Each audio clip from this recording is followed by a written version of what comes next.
All right, so let's get to it. I'm Jeff Johnson on behalf of Explorations Early Learning and Inspired eSeat. I'm happy to have Heather Shumaker with us again. We're going to be talking about wild emotions. And this is a topic I've discussed a lot with Heather in our podcast. Heather is the author of It's Okay Not to Share and It's Okay to Go Up the Slide. She talks all over the place about those topics. We podcast about those topics. And Heather, as we jump into this, I got to tell you, I had a wild emotion the other day, and I thought of you. I was out for a midday date with my lovely wife Tasha, and we came back, and my big old dog Slinky was holding one of my favorite hats in his mouth, looking sad, and he had put his big old paws up on my desk and grabbed my hat and chewed on it because he likes to chew on things that smell like me when we're not together. And I had a really big emotion that involved me cussing to myself for a few moments, but I was over it in about 6.5 seconds because I'm 51 years old and I've had all the emotions and I can manage them pretty well, but it's not always like that. When I was 3, I probably would have responded a little bit different to the dog eating my favorite hat because it would have been the first time it had ever happened. And so that's kind of what we're digging in. Where do we want to jump in, Heather? I'm surprised that your big emotion was anger, because you should have been happy that your dog loves you so much that he was chewing on your things that smelled like you. No. That was the second emotion. The third thought was, well, I got an intro for the session on Tuesday night. So here we Yeah. go. Yeah.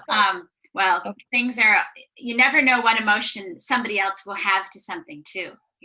Something that we might think is happy for the child, actually they're afraid of, or something else. So you can't predict what someone else is going to feel, and you can't tell them they don't feel that way, which we love to do sometimes. We say, you don't feel that way, or yeah, you really love your sister deep down, or something like that. Do you want to give a little intro, or should we just dive into it? Let's Hello, dive in. everybody.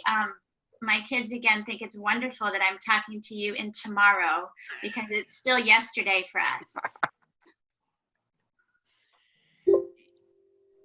Yeah. So where do we start with this topic, Heather? Well, I don't know. In the U.S., at least, I like to blame it on the founders of our country, that we're so fixated on happiness, because they talk about the pursuit of happiness in our founding documents, and everybody seems to be focused on, we just want the kids to be happy, we just want ourselves to be happy. If everybody could just be happy, that would solve all our problems. And especially when we're working with young kids, of course, we know that our job, besides taking care of them, is not to keep them happy all the time. If they're happy all the time, we're probably not setting limits or doing something else right.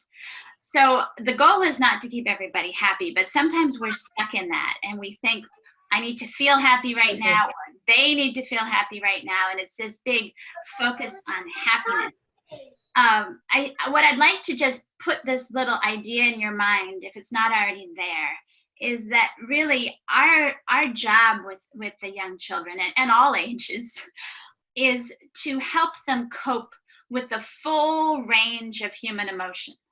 So on the whole, they're pretty good at coping with happiness. Sometimes it can get a little wild. Maybe we need to rein in some of the happiness or send it outside. But on the whole, we don't need to teach them too much about how to be happy. That's the least of our worries. We need to help them cope with that full range of feelings, because no matter what age you are, or what crisis you have, whether the dog ate your hat or something else. When I was 4, my dog chewed on my little panda bear. And I look at that panda with his leg chewed, and I think, oh.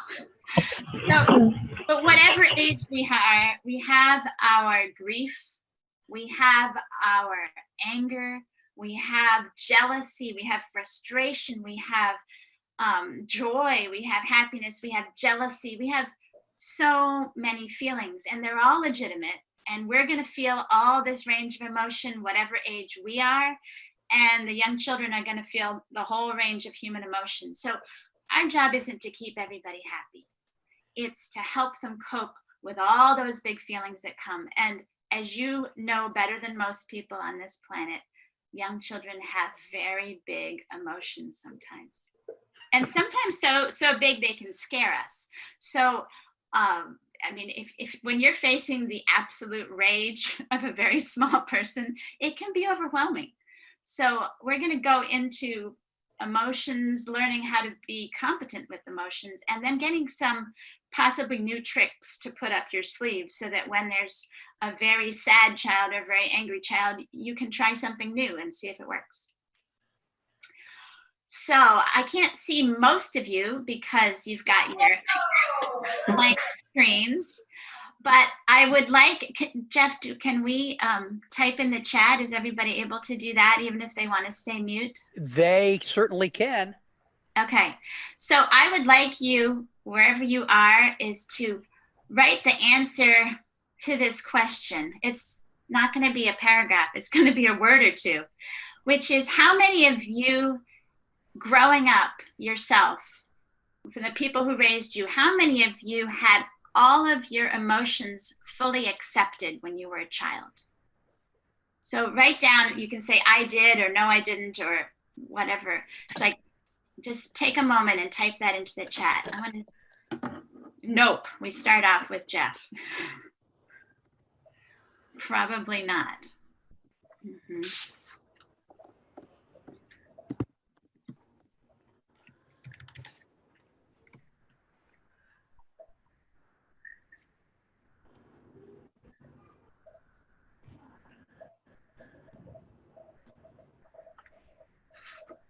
Just take a moment here. Everybody's typing.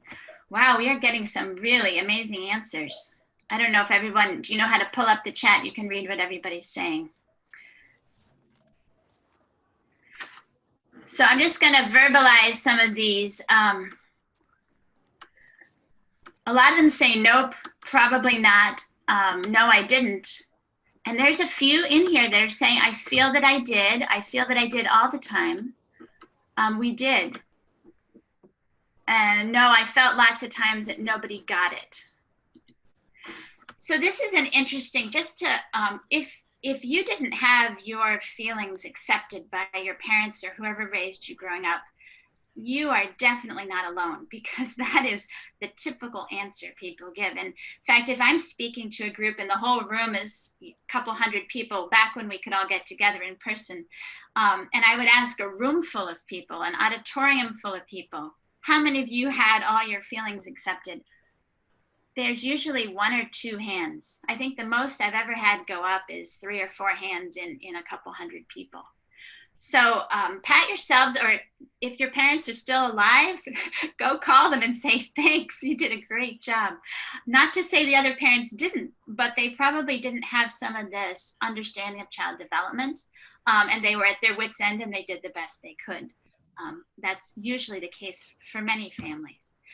Our job, I really feel, is even if the kids in your care aren't getting that full acceptance of their feelings at home, that they have somewhere, hopefully with you, where they can feel that all their feelings are fully accepted. That's something that takes a lot from you, but it's a gift that we can give to kids, because their job is to learn how to cope with these big feelings. They're going to have them. They're going to have them at every age. And if you can help them name the feeling, accept the feeling, and find a way to appropriately express it, that's what I would call emotional competency. So number one is just to say something, is you're feeling sad right now, or you're really angry that he took your truck, or it's hard to wait for your turn. You're feeling frustrated. You're feeling mad that it can't be your turn right now. So whatever the emotion is, don't be afraid of it. If the child is crying because they miss their mother or their father, sometimes I've met people who would just say, well, if I just ignore it, then they won't cry so long. It's okay to name it. In fact, I think that's one of the most essential steps. The first thing you do is say it out loud. You're feeling sad. You're really mad. You're so mad you want to hit me. Can't let you hit me. People aren't for hitting, but you're so mad you want to hit. So name the emotion is a great first step. And one thing that I find when we name the emotion, is it helps us as the big grown-up person in the room realize that's all we're dealing with. It helps bring it into perspective. And I think it also, as an extra bonus, helps us when we go home and have our own problems, or problem with a staff member, or problem with a spouse, or problem with wherever we go, somebody at the grocery store who does something we don't like. When we have our own emotions, we can go through that mental process and name it and say, I'm mad right now because this happened.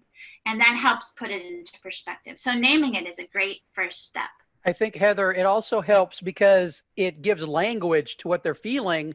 And especially real young kids, they don't have the language to go around those feelings. And so when they've got that word they can attach to that emotion, the next time it happens, they've got that as a tool. Right. And these feelings they have from very, very young, but they don't know if this feeling that has overwhelmed them will ever go away. That's another thing they don't know about. So sometimes depends what the situation is, but some kids feel very comforted to know you are feeling sad right now. You won't always feel sad. You'll be able to feel happy again sometime. But right now you're feeling really sad, because for them, the present is so all encompassing. They can't even imagine feeling anything else sometimes. Yeah. The second thing is to accept the feeling. So that's really on us. The child will have to learn to accept the feeling herself as she learns to accept feelings. But once you name it, you can say things like, you're mad. It's okay to be mad, but you can't hit the lamp. It's okay to be mad, but I can't let you hit Joey, whatever it is that they're doing. So this is the overarching concept here. If you take nothing else away, it's the idea is that all the feelings are okay, but not all the behaviors that go with those feelings. So all feelings are okay, but all behavior isn't. And I think a lot of us grown-ups get tied up in knots because we go straight for the jugular. We go straight for the behavior and try to shut that down before we realize it's the feeling driving it. So yeah, we have to set limits. I can't let you hit me. You're mad. You're so mad you want to hit me. I can't let you hit me. We're stopping the behavior. We're not stopping the feeling. That child can keep on feeling mad, and we have to give them an outlet that's an appropriate outlet to get all that mad out of their bodies. But it's not, once you realize the behavior and feelings are separate things, then you can channel the behavior and let the feeling just have its play out until they're done feeling that way. You can't put a lid on somebody and say, now you're done being afraid. Okay, time's up, you're done being mad. It's like telling someone to go to sleep. It just doesn't work. Not going to happen. Yeah. So those are the order of it for me would be name it, accept it. And sometimes by accepting it, I would verbalize that. It's okay to feel sad, but you can't blah, whatever the behavior is. After he chewed up my hat, I told Slinky Dog, I said, Slinky, it's okay to miss me when I'm gone, but you can't eat all my stuff. Right. I'm sorry. So if you're dealing with, thank you, Jeff. If you're dealing with a slinky dog or a child who doesn't get the concept you're trying to do, it's also on you to put your hat somewhere where the dog maybe can't reach it. And that's the same often that we need to, sometimes it's our fault that we put whatever it was when they can't understand that they shouldn't touch it. So you can bear Slinky Dog in mind if you like as well. I want to get into, as I say, we don't really need to dwell on happy too much. I think we got happy. So let's go to the opposite right now. Let's go straight to sad. Sad is often easier for us to accept than angry, but sad can still be tricky. And I think when we're caring for kids, or if they're our own or if there's someone else's in our care, we really have a lot of times when children are experiencing deep sorrow and grief, mainly from separation. So maybe most days they enjoy coming to be with you, and then some days they just can't cope. That's a day they just miss their grandmother, or they miss their dad, or they miss somebody, and or they miss their teddy bear, and they just really miss that person. So separation and sorrow and grief are all mixed up. I've seen people who, when the child is crying, they get a little happy face sticker and put it on the child's shirt and say, make your face look like that sticker. And then they wait until the child's face is trying to smile through the tears. Sometimes we go through all kinds of lengths to try to get a child to change emotions just because we're not comfortable with these negative emotions or difficult emotions. If you have any stories that you want to share about things you've seen, like smiley face stickers on the t-shirt, go ahead and type them in the chat or wave at me, and we can have a little conversation. So with sadness, I think the biggest thing for us to remember is we're not going to make it worse by acknowledging that they're sad, right? They have that feeling inside them. We're not going to make it worse by saying, oh gosh, you're sad, you really missed your mother today. But we can help teach them, as Jeff was saying, we can help them understand that what the feeling is inside of them and name it. You're feeling sad, you're missing somebody. And then we can give them an idea of what to do. One thing you say is, well, I will reassure them, I will take care of you. You can't be with your mother right now, but I will take care of you while you're here. One thing that I love when kids are crying is to get a piece of paper and a pencil, a crayon, something to write with, and write a letter, write a note. Now, these are for very young kids. They cannot read, they cannot write, at least most of them can't. But this is a time where we can use writing as a tool to help them express their emotions. So for example, a little girl who was 3, she was happy at preschool, she was playing, and she fell down, skinned her knees while falling off the monkey bars. So what do we do when we get hurt? We want our mothers or our fathers, or we want that comfort person from home. And so she cried and wanted her mother. And the teachers took care of her and washed her knee and gave her a Band-Aid. And then they gave her a piece of paper and said, I can't, because she was still crying and missing her mother, I can't bring your mother to you right now. Let's write a letter to your mother and tell her how you feel. And it's all dictation. So you're the one with the pen. And you say, tell me what to say. And they might say, dear mommy, I hurt my leg. It hurts a lot. It really hurts. I fell off the monkey bars. And then give them the pen and they can write some more, which is usually, interesting shapes and scribbles.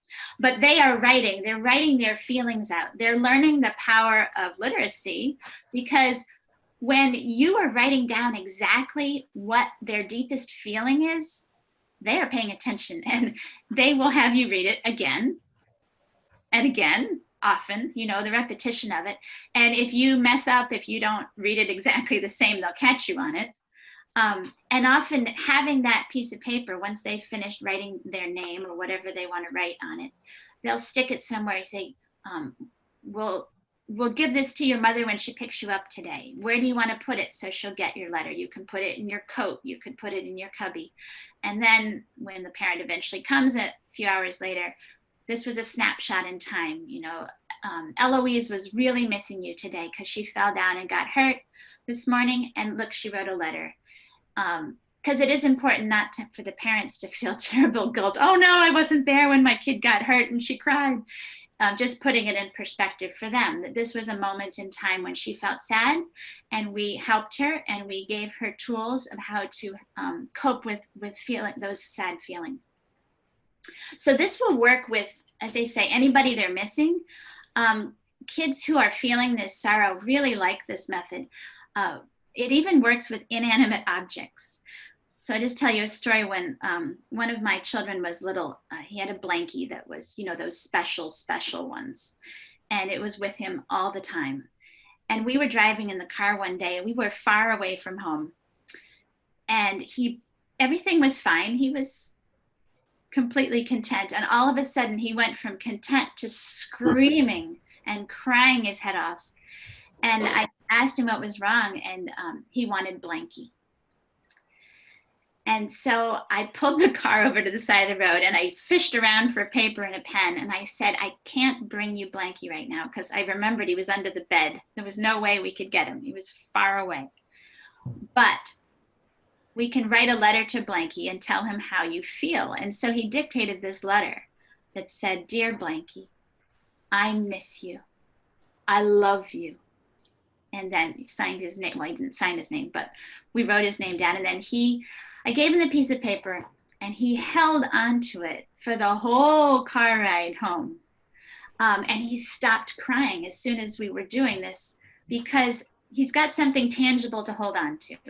And all his deepest feelings were expressed in that note.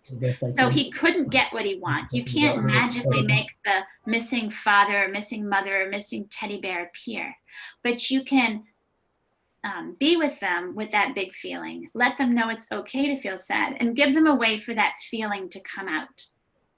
So that's one tool that I really like using with kids, because they really respond to it so well. Now, in the digital age where everybody might be jotting notes on your phone or something, remember, we're dealing with 2-year-olds and 3-year-olds and 4-year-olds and so on. They really want something tangible. So if you can give them an object that they can hold with the letters on it and they can crumple it in their hands, that's much more effective for that age than, look at the text we just sent. If they're little. Has anybody tried this? It's a system of dictating notes. Has anyone tried this before? I'm going to check the chat, see if there's any comments. Examples of appropriate outlets. Yes, we're in the midst of that, so we'll do some more. Let's move on to anger. Anger, there's endless numbers of appropriate outlets for feelings. And some of them are as unique as the child, right? And some of them may work. You want a lot of these tools. In my book, It's Okay Not to Share, I have pages of ideas of outlets that you can do. We're going to highlight some of them today, because you have a range of personalities that you deal with. And some days, the tool that worked great yesterday does not work today, even with the same child, right? It's Wednesday instead of Tuesday. And so you need more than one tool to help them express their feelings. It's still getting their feelings out. It's still doing it in an appropriate way. You can't knock over the fish tank. I know you're mad, but you can't knock over the fish tank. But you can. So for example, what can they do? With anger,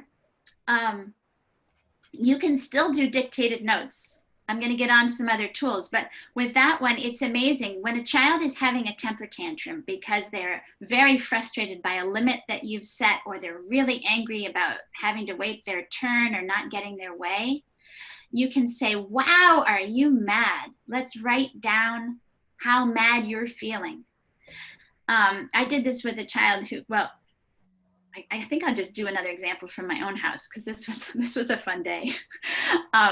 It was a child who did not want to come in for nap time. He was playing outside very happily, and it was nap time. And that was a hard transition that day. And so he was livid. And I said, wow, are you mad? Let's write down how mad you're feeling. And so he wrote the letter to me. It's usually directed at you, so you have to have enough of a thick skin. And he said, I am so mad, and I'm writing this down, not him.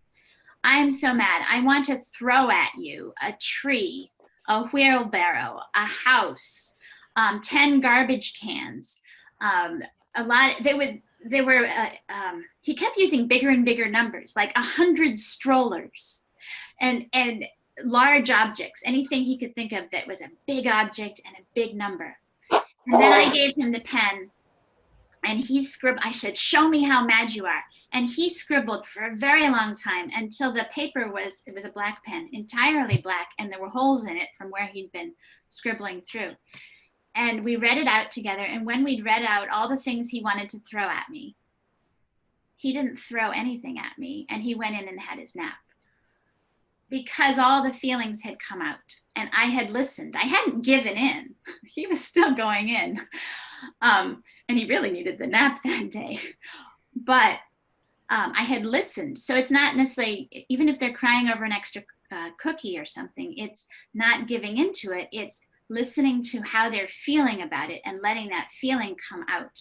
So I've had a lot of mad letters written to me, and I write down whatever it is they say. Even if they say, I hate you, I just say, I'm writing, I write down what they say, because, and then you can say, you're so mad, you're even saying big words like, I hate you. It's not going to hurt you if you don't let it, if you're the grown-up one. So again, you can use dictated notes for a really red in the face, screaming, angry child. But there's a lot of other things too. So let's get into some of those. I would love to have one of you come up and be my volunteer right now. All right, so maybe is anyone feeling kind of in a fun mood? If you are, you can pretend to karate chop when I say go, all right? So this is what I call the newspaper trick. If you have a big piece of paper or a newspaper or something around, I'll tell you when to karate chop in a minute. Get a big piece of paper like this. Now, the kid is going to karate chop it to get out the mad feeling. So the technique is important. You don't want to put it right in front of your face, okay? You want to hold it at arm's length because otherwise you might have some unintended karate chops. You hold it at arm's length and you say, especially if this is a kid who hits when they're mad, right? The hitting is not the problem. The being mad is not the problem. It's the target of what they're hitting that's the problem, right? Separate the feeling from the behavior. So you're so mad you want to hit. I can't let you hit me. I can't let you hit the cat. I can't let you hit this vase, whatever it is. But it's okay to hit this newspaper. So get the newspaper out, and does anyone want to karate chop? I'm going to have to do it myself. All right, Jeff is. It's going to be hard for me to hold it with one hand. I've never done this one-handed. And then karate chop. Yeah. All right, ready? You got it. Just careful. There we go. So could you hear that nice, satisfying ripping sound? It's a very powerful noise that matches the power of their feeling. And it helps in the energy. When young kids have a big feeling, it explodes out of their bodies. And I had people say, well, I think you should have them count to 10 and do yoga. And those are good things. There's nothing wrong with count if a child can count or trying to calm through breath and yoga. Those are all fine things, but usually they're not at that point yet. They're in an explosive mode. And maybe you can bring in breathing or counting or some calming method later, but you have to get the big feeling out or it's still pent up in there. You got to get it out. So one great way to get it out is with attacking newspaper. And often after that first satisfying rip, and remember, hold it way out, they're going to want to do it again. And let's say you're caring for more than one child at a time. So you have the angry child and you say, I can't let you hit me, but you can hit the newspaper. You hold out the paper and they start karate chopping. Wow, is this ever exciting? What happens? All the other kids come in to watch, which is great because most of those kids, probably hardly any of them, are experiencing that same feeling as the angry kid is right now. They're having different emotions, mostly curiosity. Wow, what's going on? And so they're in a receptive mood to learn, oh, and you just explain, Jessica's really mad right now and she felt like hitting. So she's hitting this newspaper. The newspaper, it's okay to have it ripped up. It can't get hurt. So they're learning also, even though they're not mad in the moment, that this is something they can do when they feel mad. Other things, you can have bubble wrap, any supply that comes in a box. You can have them stamp on bubble wrap with their feet. Makes a great explosive noise. Pound Play-Doh, pound anything that can't get hurt. Punch a pillow.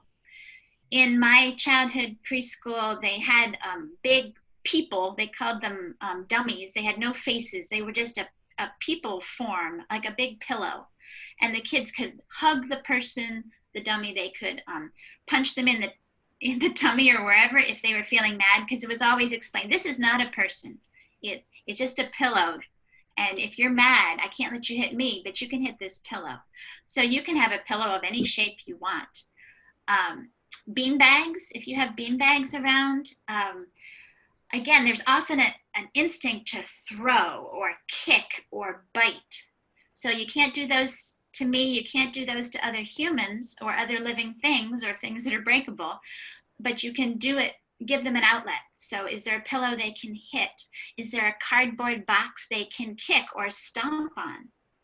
Bean bags, a great way is to make a target out of a big piece of paper and either draw a picture of what they're mad at, or put words of what they're mad at, or just draw a target if you want, and say, pretend this is what you're mad at. Throw the bean bags right at that target. Get that energy out. It can't get hurt. It's just a way of getting that feeling out through active energy. And after a while, that active energy is spent, and then they're ready to sometimes problem solve or talk about it at that stage, because we often will say, why are you hitting your brother? Or, we leap into the interrogation mode or you're a bad kid mode, instead of realizing they're experiencing a big emotion. We have to help them name that emotion and express it appropriately, but they're not ready to talk about it usually. They might be able to dictate in a note once you get, tell me what you're mad about.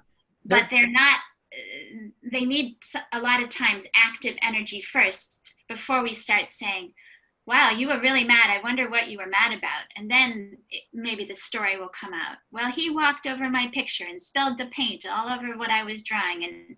But can't always articulate that at the beginning because the emotion just floods the body and there's no language going on at the beginning of all this. There's a couple in the chats, Heather. Did you see them, or you want me to read them to you? I'm just looking at them. So I said, can I use this method even though I work with toddlers? That came in right after you were talking about the dictation. So I believe that's what it relates to. Yeah, so it's going to work better 2 and up, and it depends on the 2-year-old. But I've used this with children as young as 2. If you're talking about 18 months, 12 months, you might want to try it one of the different methods. It depends on the child. But a lot of kids, this is great for 2, 2.5, 3, 4, and up. You can even use this for elementary kids, the dictated. It even works for adults. It does. You can write letters. I am mad. You didn't leave me any coffee today. What outlet do you recommend for biting?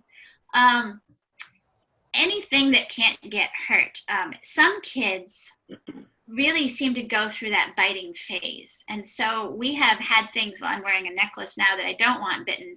But at one point, one of my children, when he was 4, needed to bite when he was angry a lot. So we had a little thing he had around his neck, and it was, I don't know if it was a rattle or it was a something that was safe to bite. And he knew that it was something he could bite.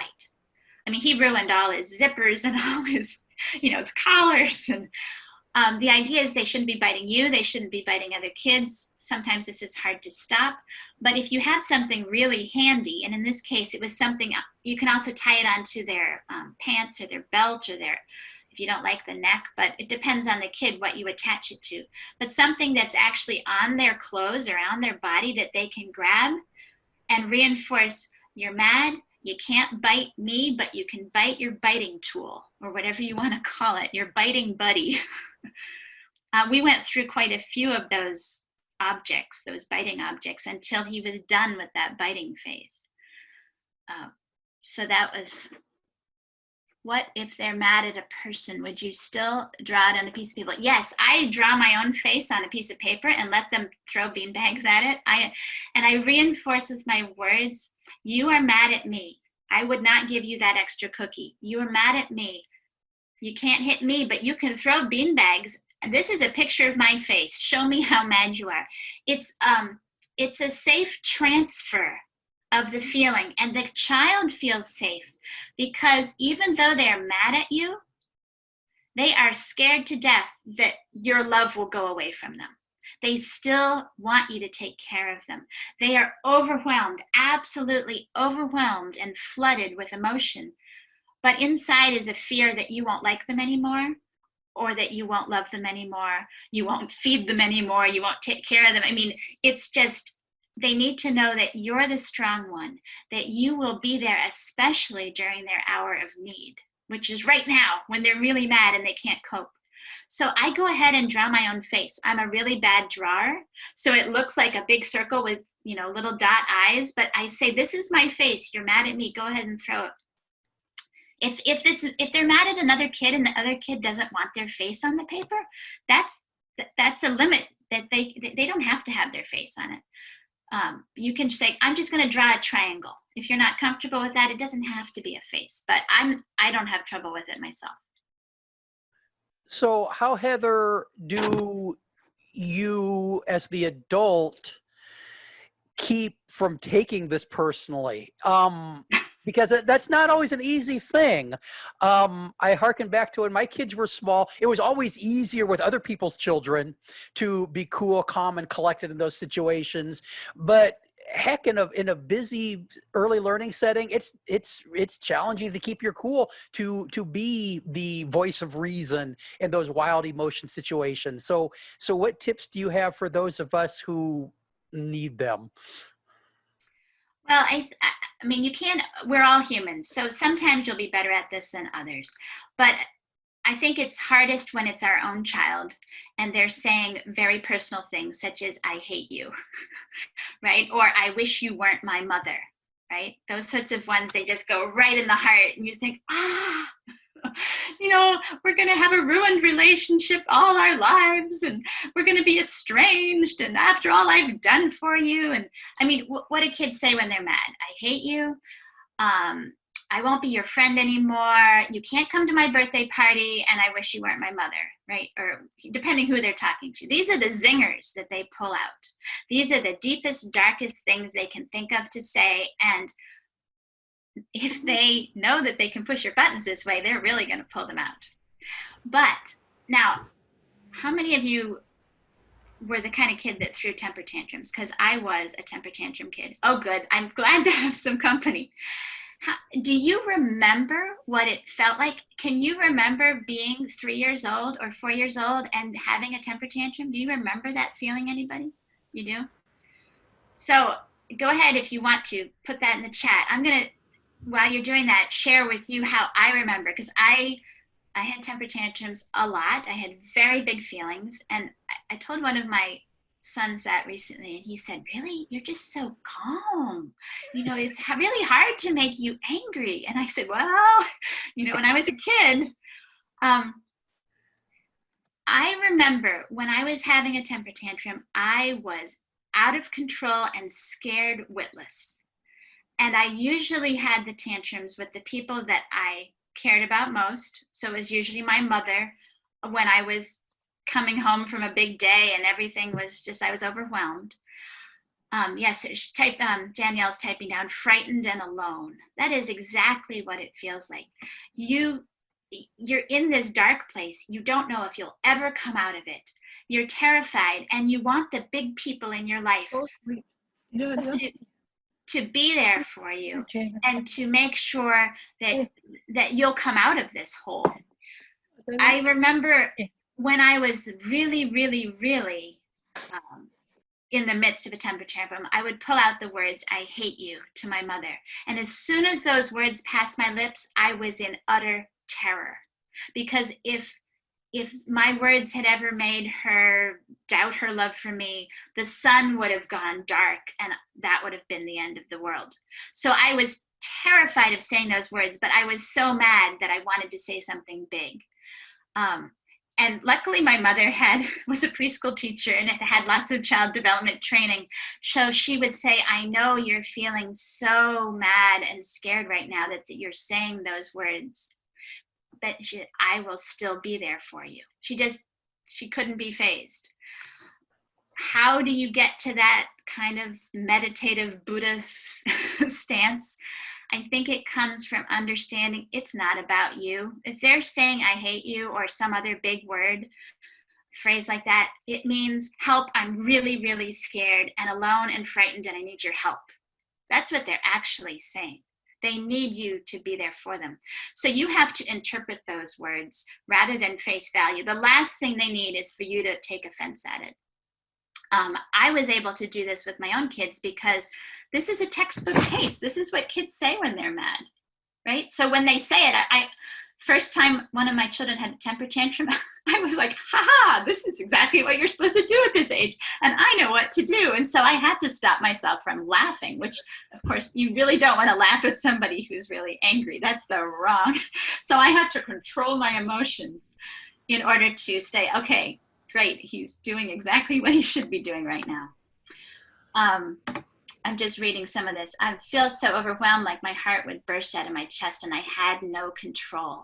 I think that no control feeling is exactly what it's all about. This child who's having a tantrum, whether it's screaming or crying uncontrollably or flailing, I did all three, is absolutely out of control. And they're waving the flag saying, help me, help me, help me. I don't know what to do. Will I ever come out of this? No control. Do you recommend these for a child with developmental delay, such as limited expressive language skills and may not be able to discriminate? It's okay not to hit a pillow, but not a person. I mean, again, it's going to depend on the age of the child and the ability of the child. But especially kids who are frustrated by communication, in this case, a child who doesn't have the communication skills that maybe someone their age is expected to have, they spend so much of their lives frustrated and out of control and scared. They need tools maybe more than any of us. So you're going to have to try more than one thing. But yes, in general, this works with kids with autism. It works with kids with Down syndrome. It works with kids of various, but everybody's individual. So maybe try a few of these things. If they don't work, try something else. You can't always use the same thing for every child, but it also won't work. I don't care if you have the brightest kid in the package, comes out of the brightest kid in the crayon box. They're not going to get it once you explain it on day one. You're mad. You can't hit me. You can hit the pillow. They're not going to retain that and never have to be taught that again. It's reinforced day after day, week after week. Eventually they will get it. So this is not a one-time thing. This takes time and patience and steadiness and consistency, because we all learn at our own pace. And saying very similar words each time. You're mad right now. I can't let you hit me. So maybe I skipped over too. When I say separate the feeling and the behavior, sometimes that means intervening and holding their arms. If they're actually hitting you, you have to stop the behavior. You can say, you're mad. You're so mad you want to hit, but at the same time, you have to get your hands out and physically stop them from hitting you. It's not, you can't just sit there like this and say, please stop hitting so-and-so. It's not going to work. You have to physically help them. Because another thing you can say is, it's too hard for you right now. This is non-judgmental. You know, they're not in control. So in a good day, they would not be able to, they'd be able to stop themselves. But when they're in the throes of a very big emotion, they cannot stop themselves. It's too hard for you right now. I will hold your arms. I will hold your hands to help you from stop hitting me. But you don't want to stop the hitting motion completely, because that's just making them maybe madder, because you're stopping the motion. So then direct them to the pillow. I think that works for many, many kids, especially with a child with developmental delays. Maybe you can make one special pillow, the red pillow, or whatever you want to call it. It's the mad pillow. And you say, get the mad pillow. You can hit the mad pillow. There's also, you can set up in your space, however big your space is, you have room for what I call a mad corner. All right, this is a little spot that has maybe a mirror, one of those safety mirrors that they can make mad faces in. It might have Play-Doh for pounding. It might have newspaper for ripping. It might have markers and paper. It might have pillows for hitting. So you can put all the supplies for being mad there. Sometimes it's a little space because they want to crawl into a space and be tiny, or have something to hug if they're sad. So you can stock a little spot and tell them, this is the mad corner. If you're mad and you need to kick something, kick this cardboard box. Takes a little while till they get used to the idea. They might not do it away. You can have bean bags there. And you can also brainstorm with the kids because they have great ideas. I'm sure you do this, working with the kids. Ask them when they're not feeling mad, just on a regular old day, what can you do when you're mad? What does your body want to do, and what can you do? So kids will come up with all kinds of things. One kid I know liked to run around a tree. And when he was mad, teachers would just open the door and he'd run around the tree in the courtyard 50 times, just run. That worked for him. Nobody else liked running around the tree when they were mad, but it worked for him. Okay, I'm just looking at the comments again. There's another question about biting. Maybe you joined us after we talked about biting, but talking about having an object handy, so handy that it's pinned to their clothes or around their neck on a cord that they can bite. And redirecting the biting as much as you can to something that's appropriate. So just on the newspaper, so now a smaller piece of newspaper. There was a boy who was 4, and I don't know, 4-year-olds seem to have a lot of physical energy with their emotions. And this boy, he bit and hit and kicked when he was mad. And so the other kids kind of stayed away from him.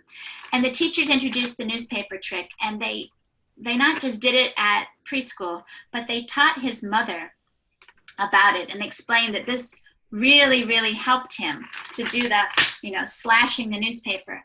And so she started doing that with him at home. And he got to the point, he was always hitting his mother and his father and everybody when he was mad. He got to the point where he could, at age 4, say, I need newspaper. I mean, that's huge for a 4-year-old. To be able to realize that he was mad and then know that there was a way that he could express that feeling that wouldn't hurt anybody. He would say, I need newspaper, and then he would attack the newspaper. And that's amazing emotional maturity for a kid that just a few months before had been hitting and kicking everybody in sight. Jeff, what are you sharing here? I'm just sharing links to all your stuff so people have them. Okay. So my glasses aren't good enough to read it all. But Jeff is sending links probably to books and the books and the website and the podcast are all in the chat if you want them. Hey, Heather, can I throw out an idea for the Mad Angry? Yeah. Stuff? Okay, so I came up with the idea after there aren't any kids in my daily life anymore, but a couple programs have tried it and it's worked really well. You take a bunch of plastic jugs, like milk jugs with a handle on them, and you string them together, and you can either hang them up so that it's something that'll swing that can be punched and kicked, or you can loop them together so it's just this mass, and they make a great noise with when the body strikes them and everything. And so it's a real visceral response that seems to really work at helping get some of those big emotions released. Right. So can people, I'm glad you shared that, Jeff. And if anybody has a good idea that you found gets that big feeling out, go ahead and share it. So we use old kitchen equipment. Yeah, that makes terrific noise. I'm just reading, is it Darrell? Thank you for adding that. If somebody else has, did I say your name right? Yay! If somebody else has a great idea to share, there's no end of things that you can do. If you're outside, you can throw things that are out, like mud works great. Throw mud at a tree. Hit the ground can't get hurt. It depends on the kid, but if the kid is able to, if you're near water and they're able to throw stones in the water but not turn around and slug you in the face, it's going to depend on, you don't want rocks coming at you, but big splashes, throwing heavy things in water. There's so many possibilities, both indoors and out, that you can use to get these big feelings out.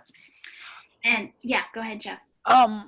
So once you get them out, those big feelings, do we always have to go back and talk about what happened and what set them off and have a conversation, or can we just move on with the day? I think it depends if there's other people still hanging on to what happened. So if this is involving, if the big feeling came because another kid got hurt in all this business, they got stepped on or their tower got knocked over and they're still feeling mad about it or upset about it, then I think it is important to when everybody's calm enough to have that part of the brain accessed to pick it up. But if it's just a feeling, what you're teaching right now, how to cope with the feeling, naming it and giving it appropriate expression, that's enough. And the child themselves may want to talk about what they were mad about, right? I think that's individual. Do you have any thoughts on that? I just think, sometimes the big emotion happens and then there's a big debriefing in the early learning program. And then at the end of the day, the kid gets kind of tattled on to the parents. We talked about this with in another session a couple of weeks ago. And so something that was just a burst of anger ends up being rehashed over and over again. And I get that there's value in having those conversations at some time, but sometimes it's just, it just seems like it gets extended more than it really needs to be because it was just a little burst of emotion that they kind of went through and worked through and they're ready to move on with their lives. So right. And it's not that they're a bad kid. And sometimes if we talk about it too much and then it just kind of keeps hanging over them, they had a big feeling, we helped them cope with it, and now they're moving on to the next thing. And I'm reading something here about kids with sensory issues often want that feeling of being wrapped tight or bounced in a hammock. Yeah, there may be times where wrapping a child in a blanket or in kind of any kind of what you have around that works, having that tightness can work. And the child may have ideas too. So you may know that wrapping the child really works well for these kinds of things when they're feeling out of control. But it works for all kinds of kids. My mother used to ask me, I call it ask the expert. She'd say, wow, when you have temper tantrums, I don't know how to help you. She wouldn't say this to me when I'm screaming on the floor. She said this to me when I was in a calm mood. She'd say, I notice sometimes you really just, get wild. What would help you? And I said to her, oh, just hug me. I mean, she bothered to ask, and I said, well, it was obvious to me. I needed a hug right then. That was the last thing on her mind. She didn't want to hug this screaming, squalling, red-faced, snotty kid. But when I said that's what would help, and she tried it, my own idea, she realized that cut the temper tantrums way down, is what I needed was to be held.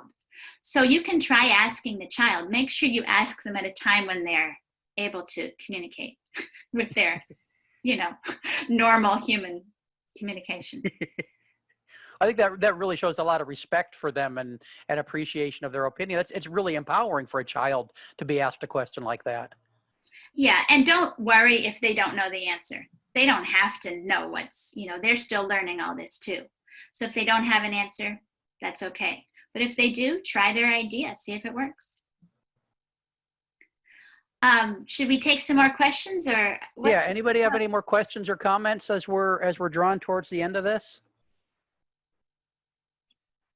I'm just going to throw this out kind of as a tease for an upcoming session. I think when you're helping kids deal with their wild emotions, it's also really important, and we touched on this a little bit, that we as the adults have ourselves kind of under control and we know ourselves a little bit. We've got a session coming up with Tamar Jacobson in September, and we're going to be talking. She writes about how caregivers often bring their emotional baggage into their work. And in these very emotional moments with kids, a lot of our past stuff can come out and kind of cloud and weigh down our interactions with the kids. And so taking care of yourself, dealing with your own emotional past, those kind of things can make these situations a little bit easier with kids as well.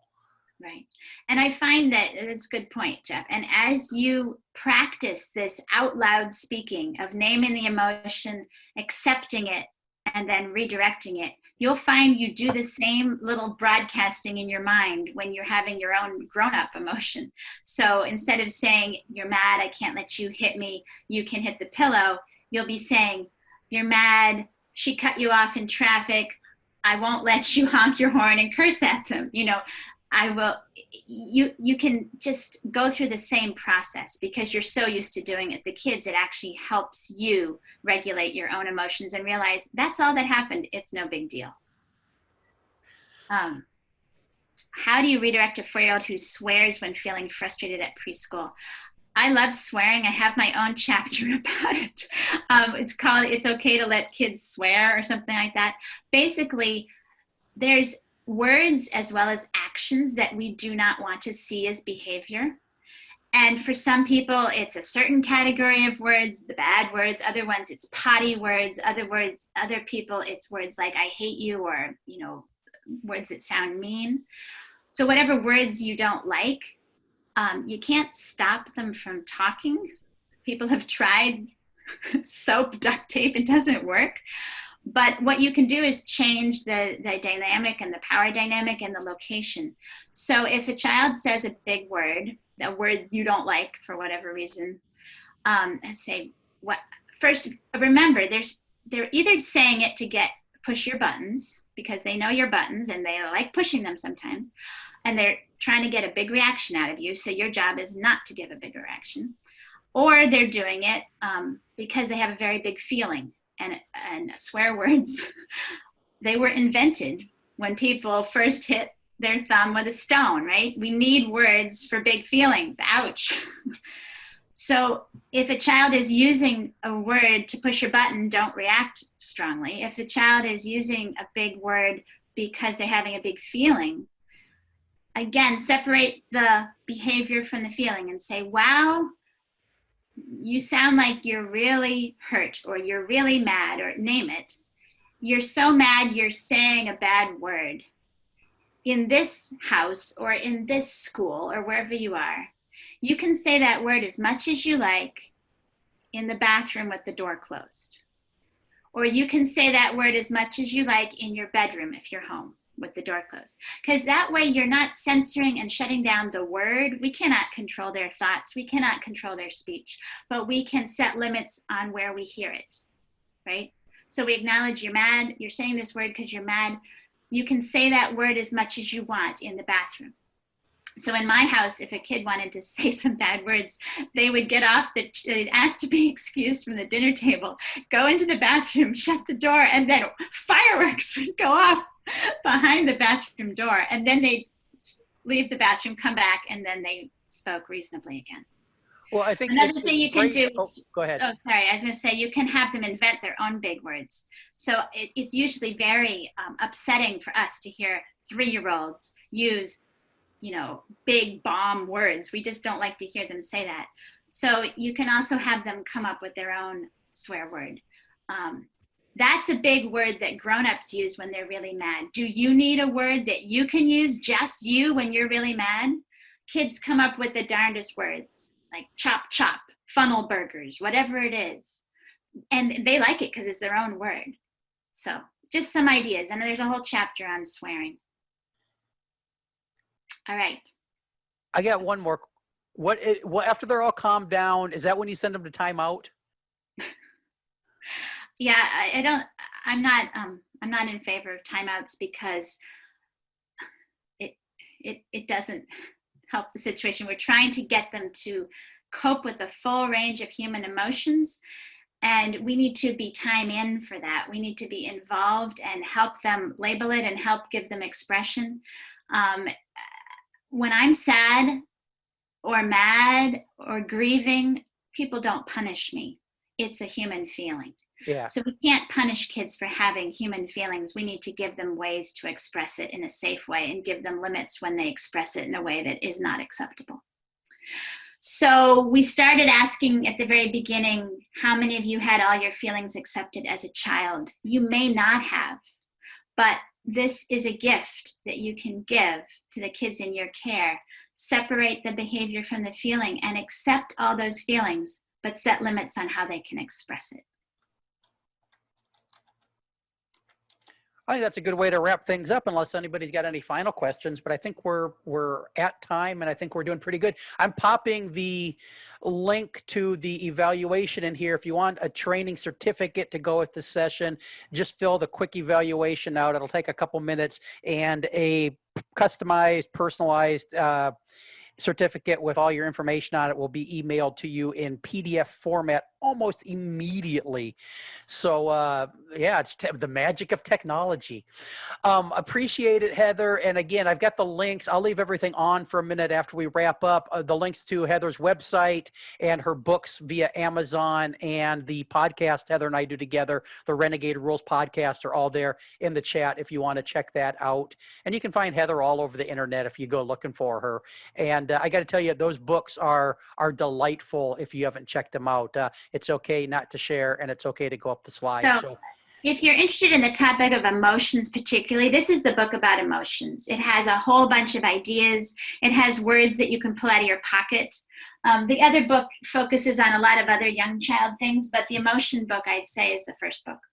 And I think last I heard, Inspired EC was working on stocking them, so they would have them available on their website at some point in the future too, if that's not already happening. So thank you for your time, Heather. Thank you, everybody, for joining, and enjoy your day. And tell Australia I said hello. Thank you much. All right. Bye, everybody. So good to have you. Bye. Bye, everybody.